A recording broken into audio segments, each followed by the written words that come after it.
Sosok Rasuli Effendi Siregar diduga kumpulkan uang korupsi untuk topan ginting orang kepercayaan Bobi Nasution. Dua pejabat muda yang dikenal sebagai The Golden Boys Medan dan orang kepercayaan Gubernur Sumatera Utara Bobi Nasution kini terjerat kasus hukum. Mereka adalah Topan Obaja Putra Ginting dan Rasuli Effendi Siregar, yang kini telah resmi ditetapkan sebagai tersangka oleh Komisi Pemberantasan Korupsi, KPK, dalam kasus dugaan korupsi proyek jalan senilai Rp231,8 miliar di Sumatera Utara.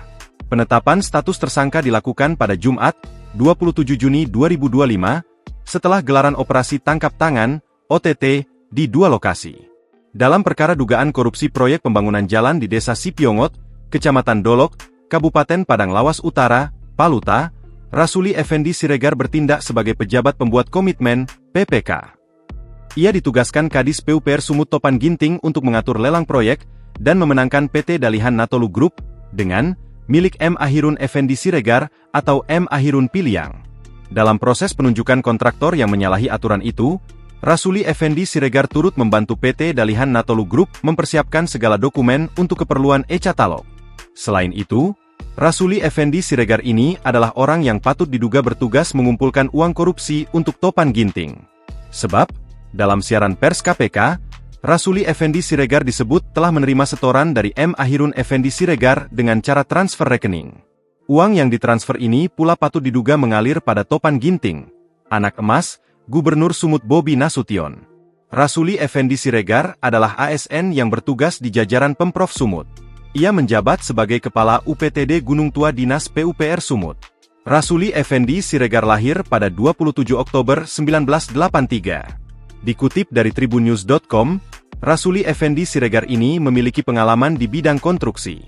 Ia menyandang dua gelar, yakni Sarjana Teknik, ST, yang didapat dari Teknik Sipil Universitas Islam Sumut dan Magister Ilmu Administrasi Publik, MEP.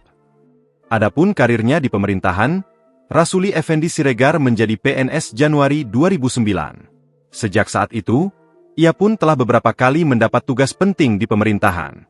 Jabatannya sebagai Kepala UPTD Gunung Tua telah diemban sejak Selasa, 21 Februari 2023. Ia dilantik bersama dengan 328 pejabat eselon 3 lainnya oleh Gubernur Sumut sebelumnya, Edi Rahmayadi.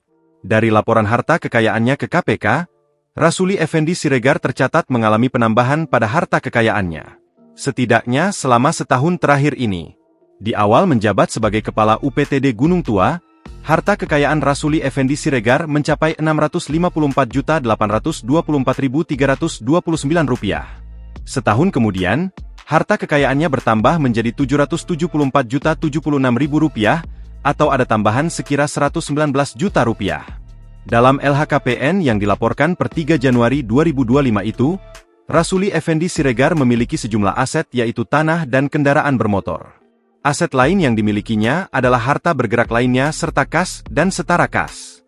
Bila dijumlahkan, sebenarnya harta kekayaan Rasuli Effendi Siregar akan mencapai Rp1,5 miliar.